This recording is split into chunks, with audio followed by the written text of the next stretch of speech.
कि अमेरिका जा रहे हैं तो पिछली बार हीरा लेकर के गए थे, इस बार सोने की जंजीर ले जाइएगा। जंजीर देखकर शायद उन्हें कोई और जंजीर याद आ जाए। सभापति पार्लियामेंट्री वार्ड जो आप बोलते हैं थोड़ा सा सोच समझ के बोलिएगा। ये ठगी वार्ड जो है थोड़ा सा इसको हटा दीजिएगा। ये कहता है कि आप किसी भी रिलीजन के खिलाफ किसी प्रकार की बातें नहीं कर सकते।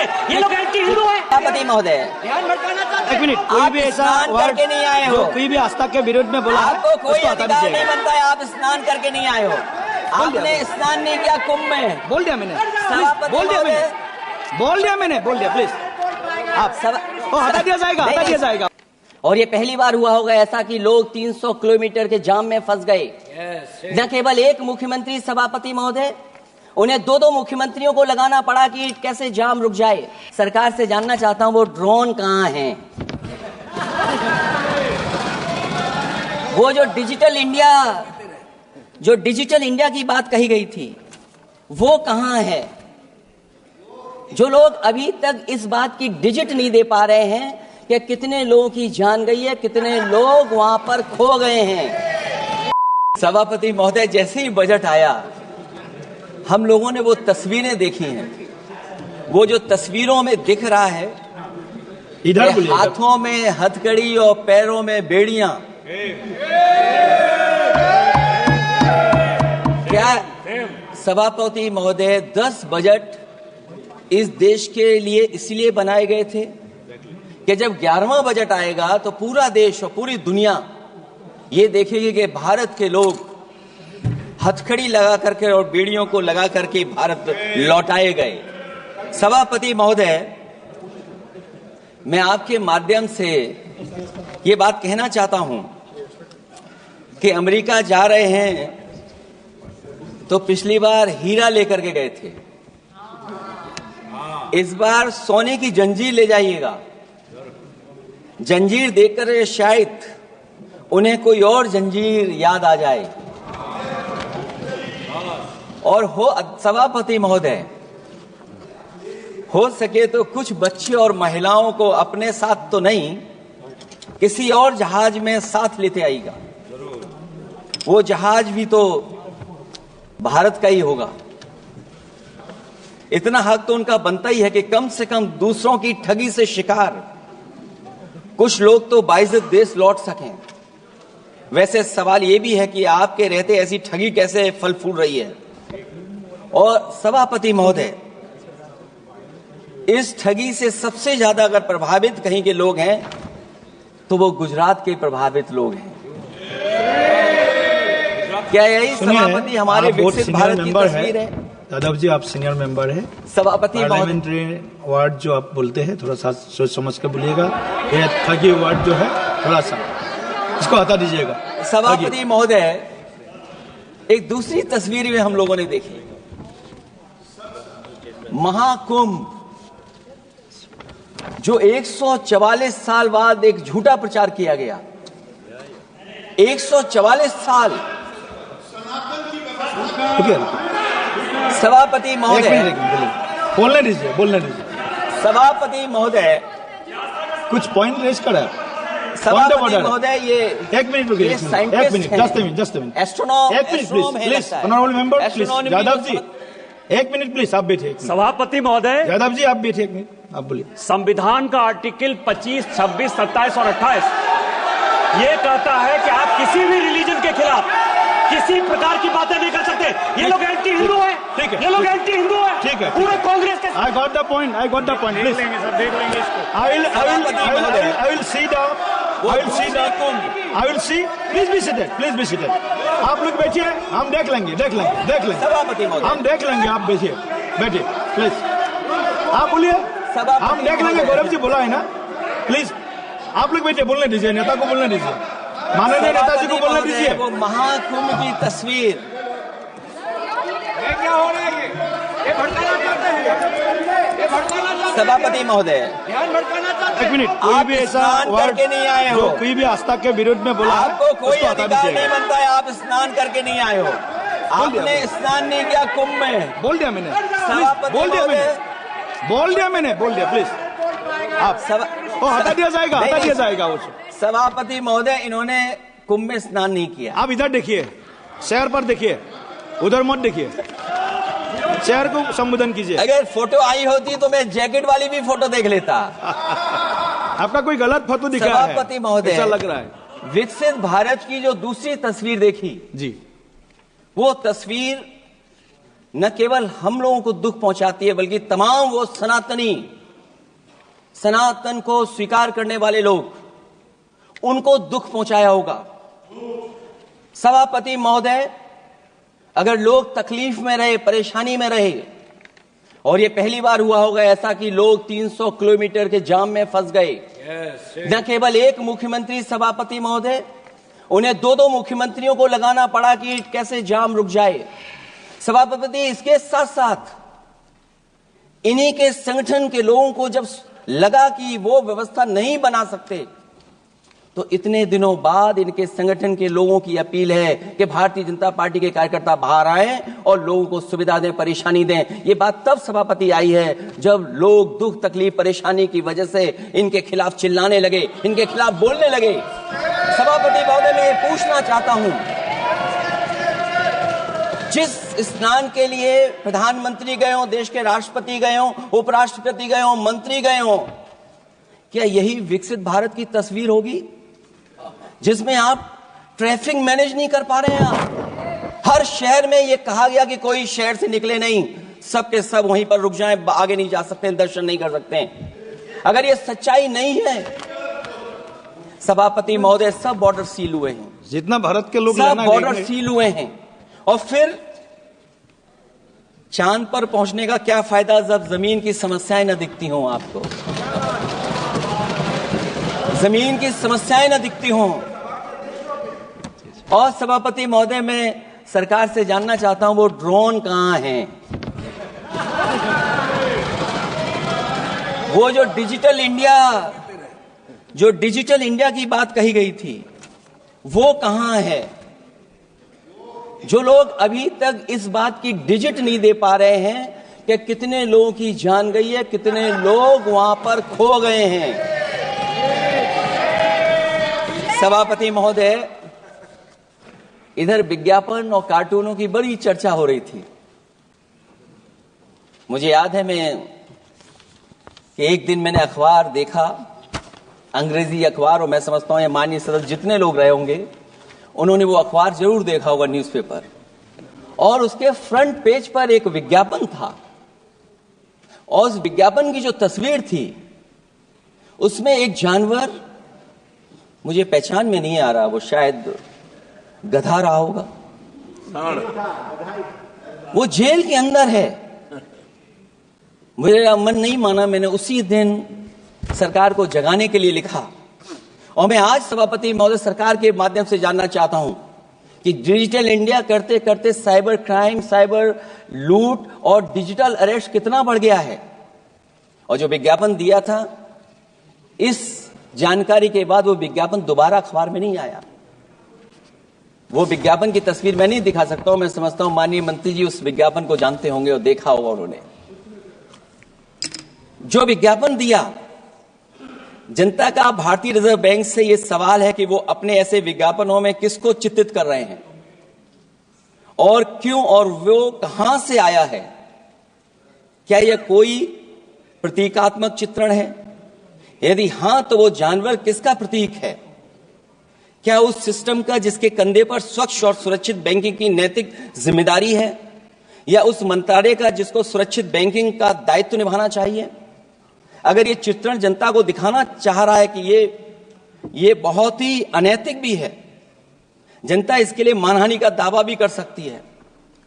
अगर आरबीआई यही दिखाना चाह रहा है, तो आप अपने खाता धारकों के प्रति बैंक का ऐसा नकारात्मक रवैया न केवल आपत्तिजनक है, बल्कि घोर निंदनीय भी है।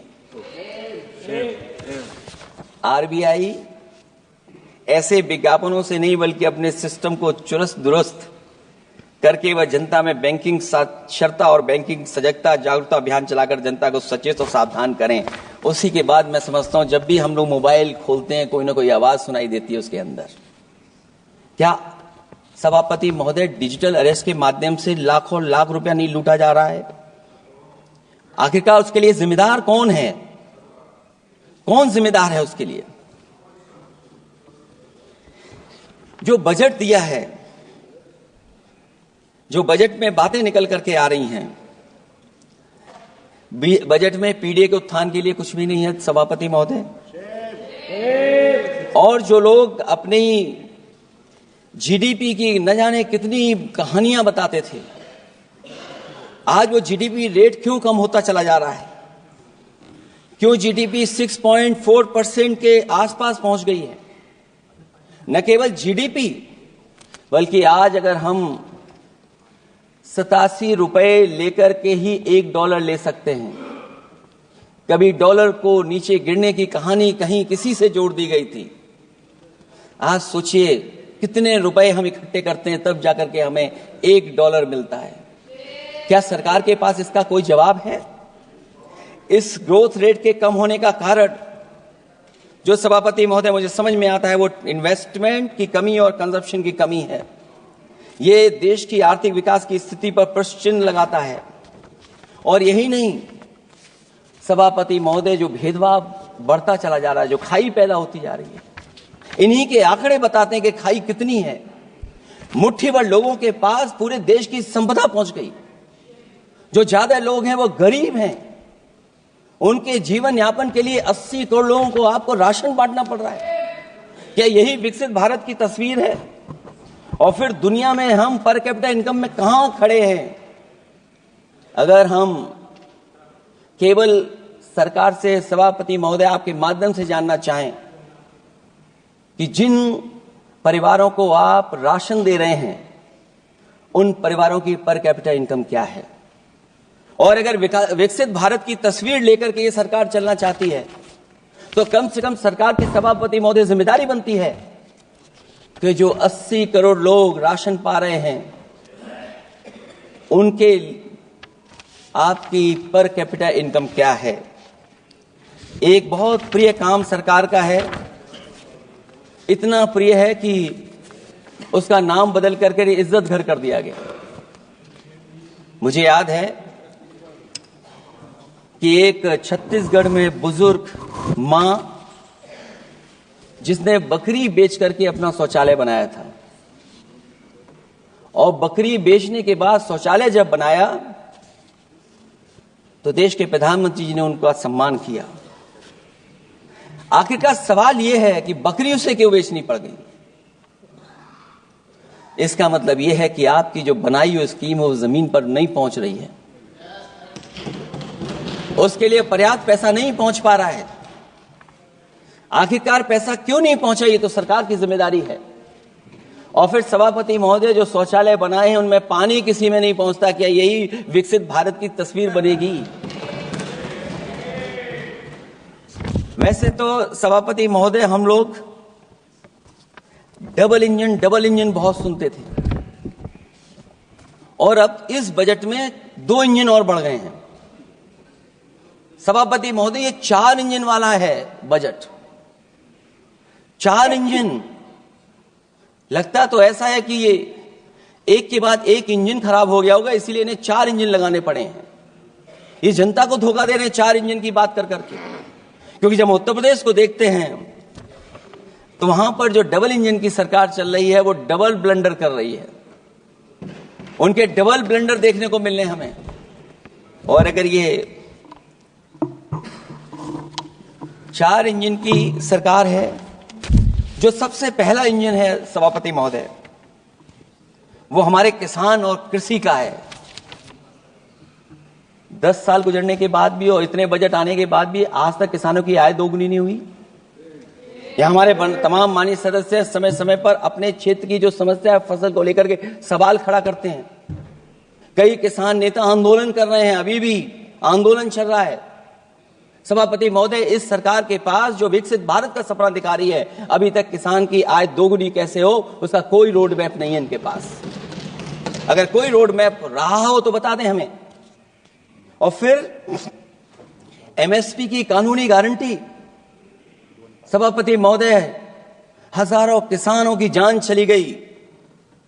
कि एमएसपी को कानूनी गारंटी मिले, लेकिन आज भी वो गारंटी नहीं मिल पा रही है।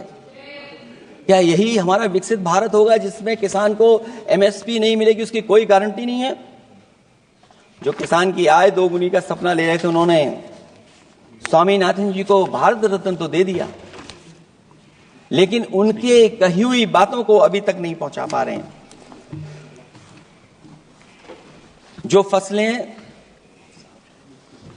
दलहन तिलहन बढ़ावा देने के लिए जो मिशन की घोषणा की गई थी, वो क्या मिशन अभी पूरा हुआ है? क्योंकि अभी तक हम लोग तिलहन इंपोर्ट कर रहे हैं। दलहन तिलहन के बारे में पहले बजट से कहा जा रहा है, अध्यक्ष महोदय, आज भी हम लोगों को इंपोर्ट करना पड़ रहा है, और उसका परिणाम यह है कि हम अपने किसानों को जो लाभ देना चाहते हैं वो नहीं लाभ दे पा रहे हैं। प्रधानमंत्री धन धान कृषि योजना 100 पिछड़े जिलों के लिए घोषित हुई है, लेकिन इसके लिए कोई बजट नहीं दिया गया है। फल और सब्जी का उत्पादन को बढ़ावा देने के लिए भविष्य में योजना बनाई जाएगी। यही 4 इंजन की बजट है कि फल और सब्जी के लिए बाद में बजट बनाया जाएगा, बाद में बजट घोषित होगी, पॉलिसी क्या होगी वो बाद में तय होगा।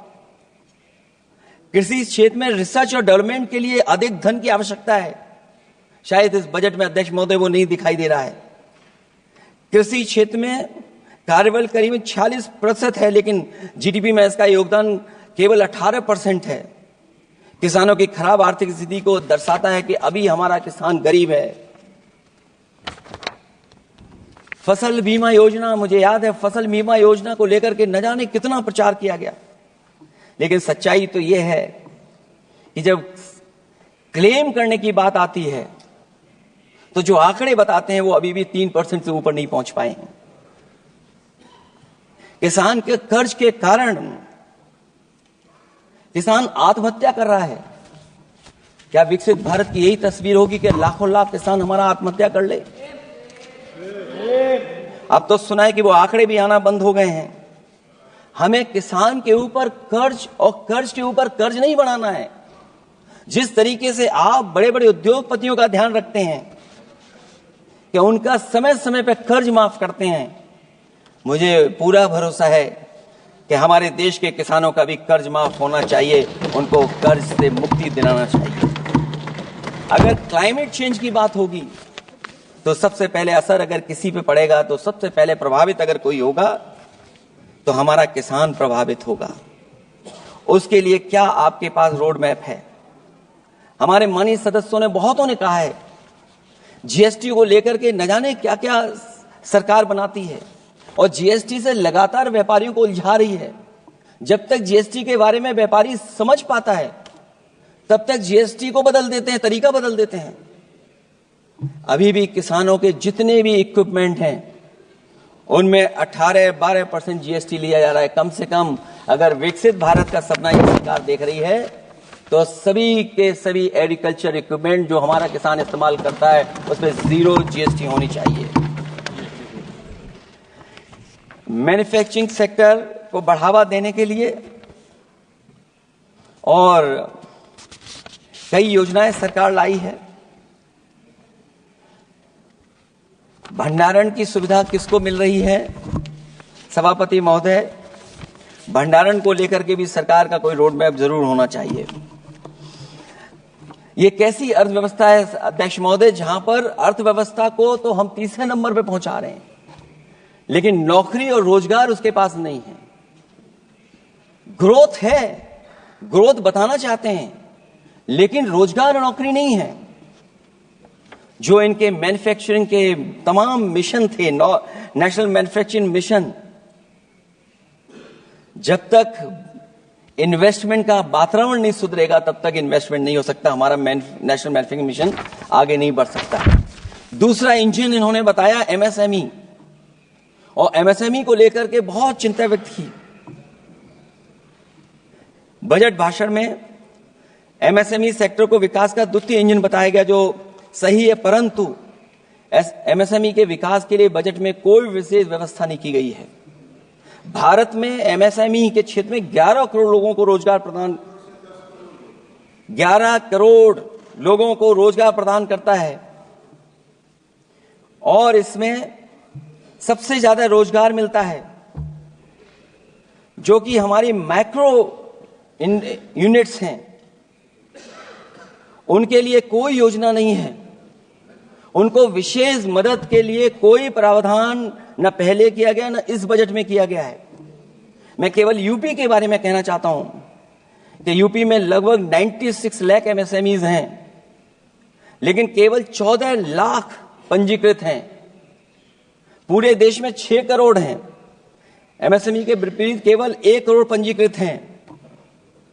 अध्यक्ष महोदय, अगर 96 लाख एमएसएमईज हैं केवल यूपी में, 6 करोड़ पूरे देश में हैं और पंजीकृत केवल 14 लाख और 1 करोड़ हैं, तो इसका मतलब यह है कि ज्यादातर एमएसएमई सेक्टर को सरकारी योजनाओं का कोई लाभ नहीं पहुंच पा रहा है। मुझे उम्मीद है कि एमएसएमई को लाभ पहुंचाने के लिए सरकार जागरूक होगी और अपनी डबल इंजन सरकारें जहां जहां चल रही हैं उनको जगाने का भी काम करेंगे। अध्यक्ष महोदय, एक समय ऐसा भी था जब लोग बजट के आने पर खुश होते थे, क्योंकि बजट नई उम्मीद जगाता था, देश और जनता को आगे की ओर ले जाता था। लेकिन भाजपा सरकार के बजट में न देश के विकास के लिए कुछ होता है, न जनता की तरक्की के लिए। बजट मायूसी लेकर नहीं आना चाहिए। बजट देश का आर्थिक मानचित्र होता है। वो दर्शाता है कि किस तरह पूरे देश का संतुलित, मतलब हर राज्य का बराबर विकास हो, और जो भी राज्य या क्षेत्र भौगोलिक, शैक्षिक, सामाजिक, राजनीतिक कारणों से पिछड़ गया है, उसके लिए कैसे प्रावधान किए जाएं जो वो भी मुख्य धारा से जुड़ सके। वर्तमान में बैलेंस डेवलपमेंट की नीति पिछड़ती जा रही है। मैंने कई मौकों पर कहा है और आज फिर दोहरा रहा हूं कि अध्यक्ष महोदय, सच्चा विकास वही होता है जो भेदभाव मिटाता है। अच्छा बजट किसी देश को हर दिशा में विकास का रास्ता तैयार करता है। इन्हीं अर्थों में बजट लोकतांत्रिक होता है, जो समाज के हर वर्ग के लिए लाभकारी होता है। ये सबसे आखिरी व्यक्ति को ताकत देकर के उसे आर्थिक मुख्यधारा से जोड़ता है। ये बजट होता है।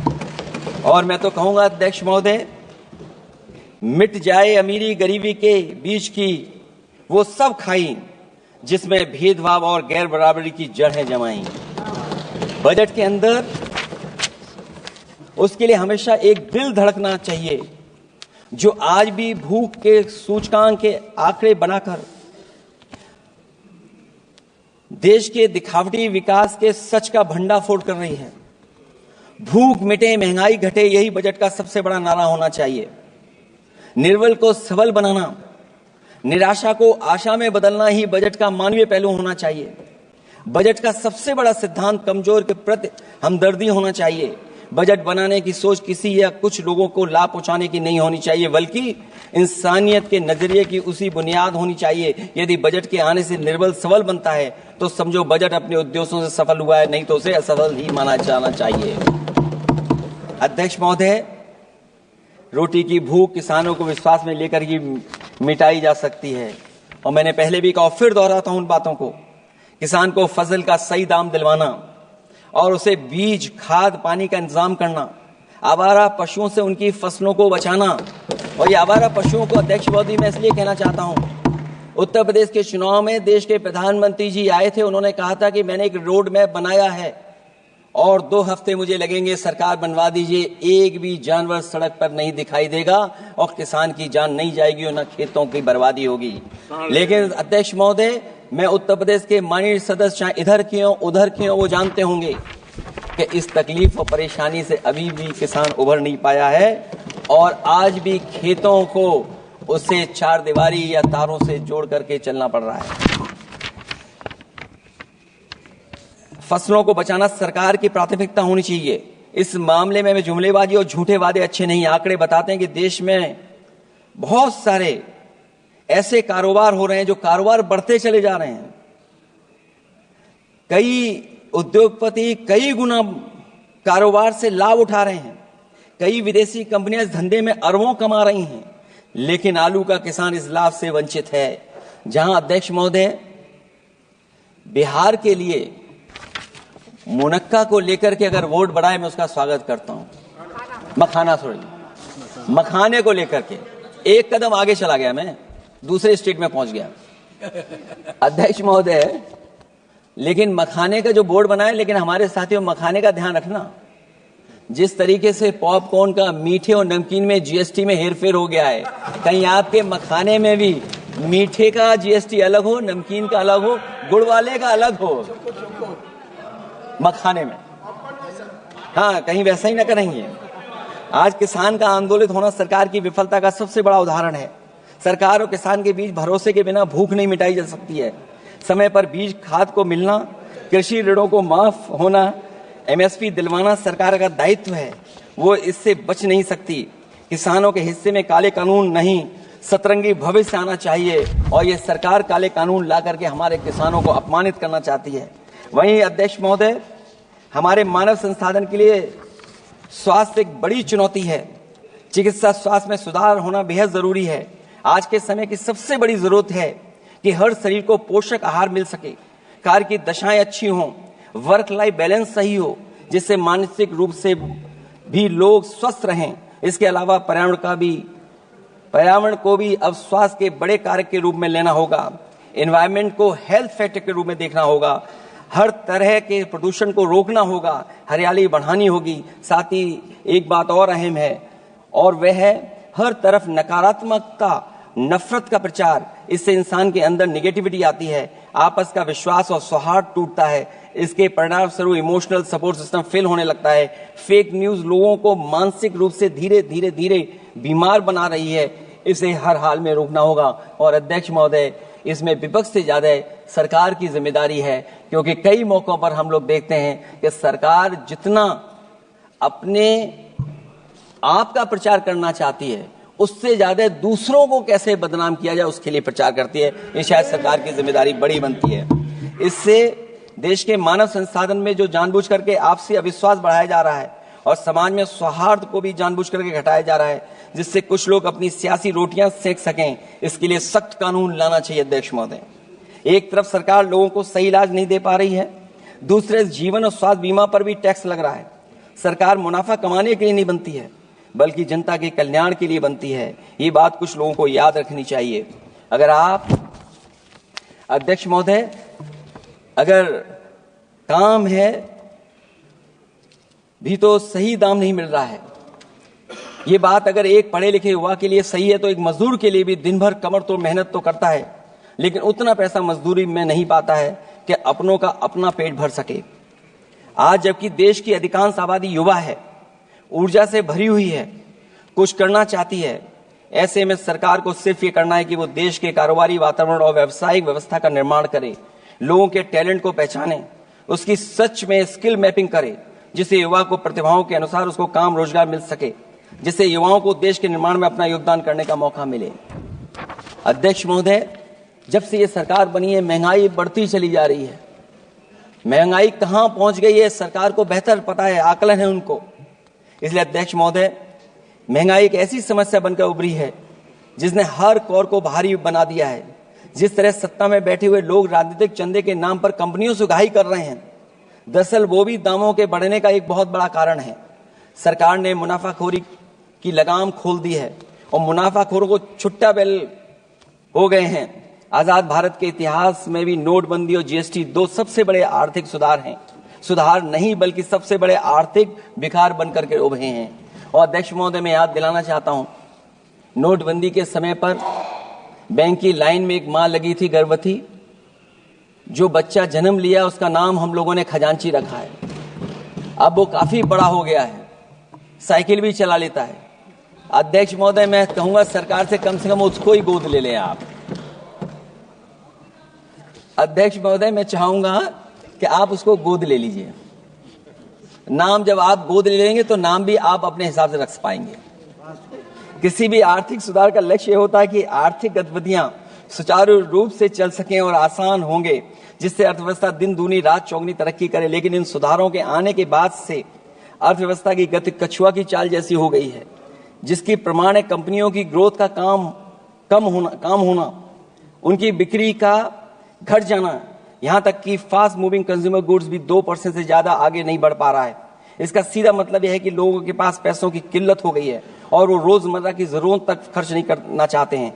ऐसे में उनकी बचत कहां से होगी, और जब बचत नहीं होगी तो लोग क्या तो खाएंगे और क्या बाजार में लगाएंगे।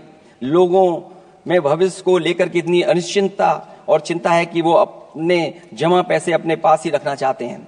इसलिए व्यापार में बढ़ोतरी नहीं हो पा रही है, बैंकों में भारी किल्लत है, पूंजी का निर्माण नहीं हो पा रहा है और लोग निवेश के लिए आगे नहीं आ रहे हैं। और इसलिए मैं अध्यक्ष महोदय कहना चाहता हूं कि उत्तर प्रदेश सरकार ने एक बहुत बड़ा आयोजन किया था, इन्वेस्टमेंट मीट, 40 लाख करोड़ का एमओयू हुआ। मैं अध्यक्ष महोदय आपके माध्यम से जानना चाहता हूं सरकार से, अध्यक्ष महोदय मैं आपके माध्यम से सरकार से जानना चाहता हूं कि जो अपने आप को डबल इंजन की सरकार कह रहे हैं, वो उत्तर प्रदेश के इन्वेस्टमेंट के लिए क्या सहयोग कर रहे हैं। ये दुर्भाग्यपूर्ण है कि आत्मनिर्भरता की बात करते हुए भी हमारा शेयर बाजार विदेशी निवेशकों पर निर्भर करने लगा है। जब वो पैसे लगा देते हैं तो शेयर बाजार में उछाल आ जाता है, नहीं तो उसे धड़ाम होते देर नहीं लगती है और एक एक दिन में हमारे निवेशकों का लाखों करोड़ों का नुकसान हो जाता है। इसका एक बड़ा शिकार हमारी युवा पीढ़ी भी हो रही है, जो देखा देखी में पैसे तो लगा देती है लेकिन शेयर की खरीद फरोख्त से पैसा कमाने वाले बिचौलियों की गहरी चाल को समझ नहीं पाती है। ये खेल बंद होना चाहिए और जिम्मेदारी सरकार की बनती है कि खेल ये बंद हो। सेबी को अपना काम निष्पक्ष करना चाहिए और अर्थव्यवस्था की निगरानी व्यवस्था सच्ची नीयत के साथ सजग और सचेत होनी चाहिए। सिक्योरिटी मार्केट से बाहर होनी चाहिए। अध्यक्ष महोदय, आज जिस तरह विदेशी निवेशक धीरे धीरे भारतीय बाजार से अपना पैसा बाहर निकाल रहे हैं, वो दर्शाता है कि हमारी अर्थव्यवस्था से अब उनका भरोसा उठ गया है। उन्हें दूसरे देशों से अधिक लाभ कमाने की उम्मीद है, इसलिए वो अपना पैसा यहां से निकालकर दूसरे देशों में लगा रहे हैं और हमारा शेयर मार्केट उनकी वजह से हिचकोले खा रहा है। अध्यक्ष महोदय,